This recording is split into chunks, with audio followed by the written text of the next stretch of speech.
सुप्रजा रामपूर्वा सन्ध्या प्रवर्तते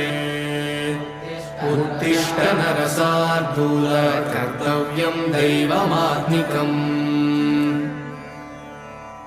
कौसल्या सुप्रजा रामपूर्वा सन्ध्या प्रवर्तते उत्तिष्ठ नरसार्दूल कर्तव्यं दैवमात्मिकम् उत्तिष्ठोत्तिष्ठ गोविन्द उत्तिष्ठ गरुडध्वज उत्तिष्ठ कमलाकान्त त्रैलोक्यं मङ्गलं कुरु मातः समस्तजगतां मधुकैटभारेः वक्षो विहारिणि मनोहर दिव्यमूर्ते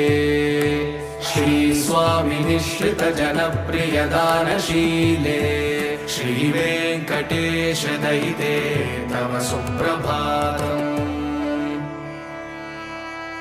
तव सुप्रभातमरविन्दलोचने भवतु प्रसन्नमुखचन्द्रमण्डले विधिशङ्करेन्द्रवनिताभिरर्चिते वृषशैलनाथदयिते दयानिधे अत्र्यादिसप्तऋषयः समुपास्य सन्ध्या आकाशसिन्धुकमलानि मनोहराणि आदाय पादयुगमर्चयितुं प्रपन्नाः शेषाद्रिशेखर विभो तव सुप्रभातम् पञ्चाननाब्ज भव षण्मुखवासवाद्याः त्रैविक्रमादिचरितं विबुधास्तु वन्दी भाषापतिः पठति वासरशुद्धिमारात् शेषाद्रिशेखर विभो तव सुप्रभातम् ईषत्प्रफुल्ल सरसीरुहनारिकेलफूगद्रुमादिसुमनोहर पालिकानाम् आवादिमन्दमनिलः सह दिव्यगन्धैः शेषाद्रिशेखर विभो तव सुप्रभातम् उन्मील्यनेत्रयुगमुत्तमपञ्जरस्ताः पात्रावशिष्टकदलीफलपायसानि भुक्त्वा सलीलमतकेलिसुखाः पठन्ति शेषाद्रिशेखर विभो तव सुप्रभातम् तन्त्री प्रकर्ष मधुरस्वनया विपञ्च गायत्यनन्तचरितं तव नारदोऽपि भाषा समग्रमसकृत्करसाररम्यम् शेषाद्रिशेखर विभो तव सुप्रभातम्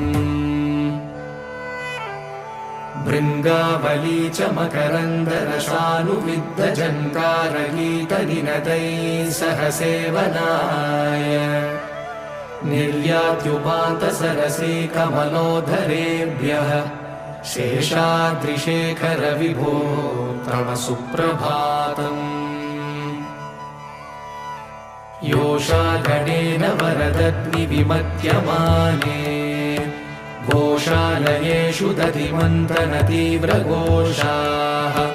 रोषात् कलिं विदधते ककुपश्च कुम्भाः शेषाद्रिशेखर विभो तव सुप्रभातम्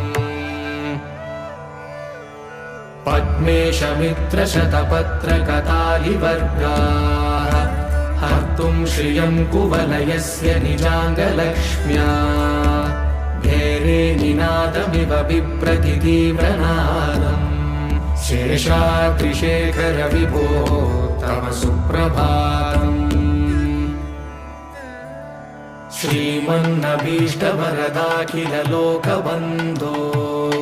श्री श्रीनिवास जगदेकदयैकसिन्धो श्रीदेवतागृहभुजान्तर दिव्यमूर्ते श्रीवेङ्कटाचलपते तव सुप्रभातम् श्रीमन्नभीष्टवरदाखिललोकबन्धो श्री श्रीनिवास जगदेकदयैकसिन्धो श्रीदेवतागृहभुजान्तर दिव्यमूर्ते श्रीवेङ्कटाचलपते तव सुप्रभातम्। श्रीस्वामी पुष्करिणिकाप्लवनिर्मलाङ्गाः श्रेयोतिनो हरविरिञ्च सनन्दनाद्याः द्वारे वसन्ति वरवेत्र हतोत्तमाङ्गाः श्रीवेङ्कटाचलपते तव सुप्रभातम्। श्रीशेषशैलगरुडाचलवेङ्कटाद्रिनारायणाद्रिवृषभाद्रिवृषाद्रिमुख्या आख्यां त्वदीयवसतेरनिशं वदन्ति श्रीवेङ्कटाचलपते तव सुप्रभातम्। सेवापराशिवसुरेश कृशानुधर्मरक्षोऽम्बुनाथ पवमानधनादिनाथाः भद्राञ्जलिप्रविलसन्निजशीर्षदेशाः श्रीवेङ्कटाचलपते तव सुप्रभातम्। धाटेषु ते विहगराज मृगाधिराज नागाधिराज गजराज हयाधिराजाः स्वस्वाधिकारमहिमाधिकमर्दयन्ते श्रीवेङ्कटाचलपते तव सुप्रभातम्।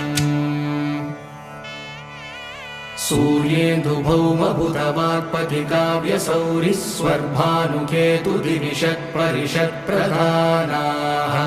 त्वद्दासदासचरमावधिदासदासाः श्रीवेङ्कटाचलपते तव सुप्रभातम्। त्वत्पादधूलिभरितस्फुरितोत्तमाङ्गाः स्वर्गापवर्गनिरपेक्षनिजान्तरङ्गाः कल्पागमाकलनयाकुलतां लभन्ते श्रीवेङ्कटाचलपते तव सुप्रभातम्। त्वद्गोपुराग्रशिखराणि निरीक्षमाणाः स्वर्गापवर्गपदवीं परमां श्रयन्तः मर्त्यामनुष्यभुवने मतिमाश्रयन्ते श्रीवेङ्कटाचलपते तव सुप्रभातम्। श्रीभूमिनायकदयादिगुणामृताब्धे देवादिदेव जगदेकशरण्यमूर्ते श्रीमन्ननन्तगरुडादिभिरर्चिताङ्घ्रे श्रीवेङ्कटाचलपते तव सुप्रभातम्। श्रीपद्मनाभपुरुषोत्तमवासुदेव वैकुण्ठमाधव जनार्दन चक्रपाणे श्रीवत्सचिह्न शरणागत पारिजात श्रीवेङ्कटाचलपते तव सुप्रभातम्। कन्दर्पदर्पहर सुन्दर दिव्यमूर्ते कान्ताकुचाम्बुरुह कुट्मललोलदृष्टे कल्याण निर्मल गुणाकर दिव्यकीर्ते श्रीवेङ्कटाचलपते तव सुप्रभातम्। नीलाकृते कमठकोल नृसिंहवर्णिन् स्वामिन् परश्वत तपोधन रामचन्द्र शेषांश रामय गुणन्दन कल्किरूप श्रीवेङ्कटाचलपते तव सुप्रभातम्। येलालवङ्गगणसार सुगन्धितीर्थम् दिव्यं वियत्सरिति हेमघटेषु पूर्णम् धृत्वा द्यवैदिकशिखामणयः प्रहृष्टाः तिष्ठन्ति वेङ्कटपते तव सुप्रभातम्। भास्वानुदेति विकचानि सरोरुहाणि सम्पूरयन्ति निनदैः ककुभो विहङ्गाः श्रीवैष्णवा सततमर्थितमङ्गलास्ते नामाश्रयन्ति तव वेङ्कटसुप्रभातम् ब्रह्मादयः सुरवरासमहर्षयस्ते सन्तः सनन्दनमुखास्तव योगिवर्याः दामान्तिके तव हि मङ्गलवस्तुहस्ताः श्रीवेङ्कटाचलपते तव सुप्रभातम् लक्ष्मीनिवास निरवध्य गुणैकसिन्धो संसारसागर समुत्तरणैकसेतो वेदान्तवेद्य निज वैभव भक्तभोग्य श्रीवेङ्कटाचलपते तव सुप्रभातम् लक्ष्मीनिवास निरवध्य गुणैकसिन्धो संसारसागर समुत्तरणैकसेतो वेदान्तवेद्य निज वैभव भक्तभोग्य श्रीवेङ्कटाचलपते तव सुप्रभातम् इत्थं वृषाचलपतेरिह सुप्रभातम् ये मानवाः प्रतिदिनं पठितुं प्रवृत्ताः तेषां प्रभातसमये स्मृतिरङ्गभाजा प्रज्ञां परार्थसुलभां परमां प्रसूते इत्थं वृषाचलपतेरिह सुप्रभातम् ये मानवाः प्रतिदिनं पठितुं प्रवृत्ताः तेषां प्रभातसमये स्मृतिरङ्गभाजा प्रज्ञां परार्थसुलभां परमां प्रसूते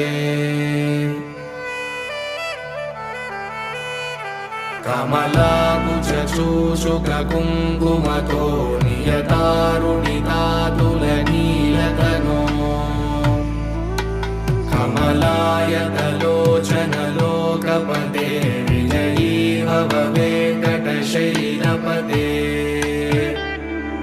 कमलाकुचूषुककुङ्कुमतो नियतारुणितातुलनीलतनो कमलायतलोचनलोकपते विजयी भव वेङ्कटशैलपते सचतुर्मुख षण्मुख पञ्चमुख प्रमुखाखिल दैवतमौलिमणे शरणागत वत्सल सारहिते परिपालय मां वृषशैलपते अतिवेलतया तव दुर्विषहैरनुवेलकृतैरपराधशतैः भरितं त्वरितं वृषशैलपते परया कृपया परिपाहि हरे अधिवेङ्कटशैलमुदारमते जनता विमतादिगदानरतात् परदेवदयागतितानि रमयि कमलादयितान्नवरं कलये कलवेणुरवावशगो भवतु शतकोटिहृता स्मरकोटिसमाद् प्रतिवल्लभिका विमतासु कदा वसुदेवसुतान्नवरं कलये अभिरामगुणाकरदाशरथे जगदेकधनुर्धर धीरमते रघुनायक राम रमेश विभो वरदो भवदेवदया जलधे अवनीतनया कमनीयकरं रजनीचरचारुमुखाम्बुरुहम् रजनीचरराजतमो मिहिरं महनीयमहं रघुराममये सुमुखं सुहृदं सुलभं सुकृतं स्वनुजं च सुखाय ममोघशरम् अपहाय रघुत्वहमन्यमहं कथञ्चन कञ्चन जातु भजे विना वेङ्कटेशं ननाथो ननाथः सदा वेङ्कटेशं स्मरामि स्मरामि हरे वेङ्कटेश प्रसीद प्रसीद प्रियं वेङ्कटेश प्रयश्च प्रयश्च विना वेङ्कटेशं ननाथो ननाथः सदा वेङ्कटेशं स्मरामि स्मरामि हरे वेङ्कटेश प्रसीद प्रसीद प्रियं वेङ्कटेश प्रयश्च प्रयश्च अहं दूरदृष्टे पदाम्बोजयुग्म प्रणामे च यागत्य सेवां करोमि सकृत्सेवया नित्यसेवाफलं त्वं प्रयश्च प्रयश्च प्रभो वेङ्कटेश अज्ञानिना मया दोषान् शेषान् विहितान् हरे क्षमस्वत्वं क्षमस्वत्वं शेषशैलशिखामणे अज्ञानिना मया दोषान् शेषान् विहितान् हरे क्षमस्वत्वं क्षमस्वत्वं शेषशैलशिखामणे ईशानां जगतोऽस्य वेङ्कटपतेर्विष्णोर्परां प्रेयसीं तत्वक्षस्थलनित्यवासरसिकां तक्षान्तिसंवर्धिनीं पद्मालङ्कृतपाणिपल्लवयुगां पद्मासनस्तां श्रियं वात्सल्यादिगुणोज्ज्वलां भगवतीं वन्दे जगन्मातरम् ईशानां जगतोऽस्य वेङ्कटपतेर्विष्णोर्परां प्रेयसीं तत्वक्षस्थलनित्यवासरसिकां तक्षान्तिसंवर्धिनीं पद्मालङ्कृतपाणिपल्लवयुगां पद्मासनस्तां श्रियं वात्सल्यादिगुणोज्ज्वलां भगवतीं वन्दे जगन्मातरम् श्रीमन्कृपाजलनिधे श्रितसर्वलोकः सर्वज्ञशक्तनथ वत्सल सर्वशेषिन् स्वामिन् सुशीलसुलभाश्रितपारिजात श्रीवेङ्कटेश शरणं शरणं प्रपद्ये श्रीमन्कृपाजलनिधे श्रितसर्वलोकः सर्वज्ञशक्तनथ वत्सल सर्वशेषिन् स्वामिन् सुशीलसुलभाश्रितपारिजात श्रीवेङ्कटेश शरणं शरणं प्रपद्ये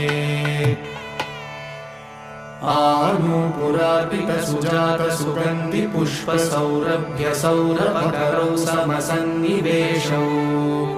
सौम्यौ सदानुभवनेऽपि नवानुभाव्यौ श्रीवेङ्कटेश शरणं शरणं प्रपद्ये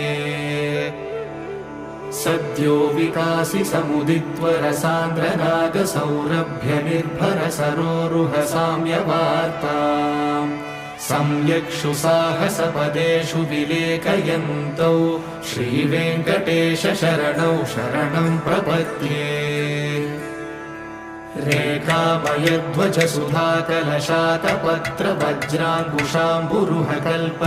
रेखामयध्वजसुधाकलशातपत्रवज्राङ्कुशाम्बुरुहकल्पकशङ्खचक्रैः भव्यैरलङ्कृतकलौ परतत्त्वचिह्नैः श्रीवेङ्कटेश शरणौ शरणं प्रपद्ये ताम्रोदराद्युतिपराजितपद्मरागौ बाह्ये महोभिरविभूतमहेन्द्रनीलौ उद्यन्यकांशुभिरुदस्तशशाङ्कभासौ श्रीवेङ्कटेश शरणं शरणं प्रपद्ये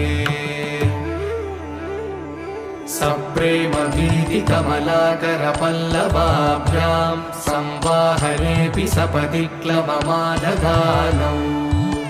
कान्ता भवान् मनसगोचरसौ कुमार्यौ श्रीवेङ्कटेश शरणं शरणं प्रपद्ये लक्ष्मीमहीतदनुरूपनिजानुभावनीलादिदिव्यमहिषीकरपल्लवानाम् आरुण्यसङ्क्रमणतः किल सान्द्ररागौ श्रीवेङ्कटेश शरणौ शरणं प्रपद्ये नित्यानमद्विति शिवादिकिरीटकोटिः प्रद्युक्तदीप्तनवरत्नमहः प्ररोहैः नीराजनाविधिमुदारमुपाददानौ श्रीवेङ्कटेश शरणौ शरणं प्रपद्ये विष्णोपदे परम इत्युदितः प्रशंसौ यौ मध्ववुत्स इति भोग्यतयाभ्युपातौ भूयस्ततेति तव पाणितलः प्रदिष्टौ श्रीवेङ्कटेश शरणौ शरणं प्रपद्ये पार्थाय तत्सदृशसारथिना त्वयैव यौ दर्शितौ स्वचरणौ शरणं व्रजेति भूयोऽपि मह्यमिह तौ करदर्शितौ ते श्रीवेङ्कटेश शरणौ शरणं प्रपद्ये मन्मूर्तिकालियफणे विकटाटवेषु श्रीवेङ्कटाद्रिशिखरे शिरसिश्रुतीनाम् चित्तेऽप्यनन्यमनसां सममाहितौ ते श्रीवेङ्कटेश शरणौ शरणं प्रपद्ये अम्लानहृष्यतवनीतलकीर्णपुष्पौ श्रीवेङ्कटाद्रिशिखराभरणायमानौ आनन्दिताखिल मनोनयनौ तवैतौ श्रीवेङ्कटेश शरणौ शरणं प्रपद्ये प्रायः प्रपन्नजनता प्रथमावगाह्यौ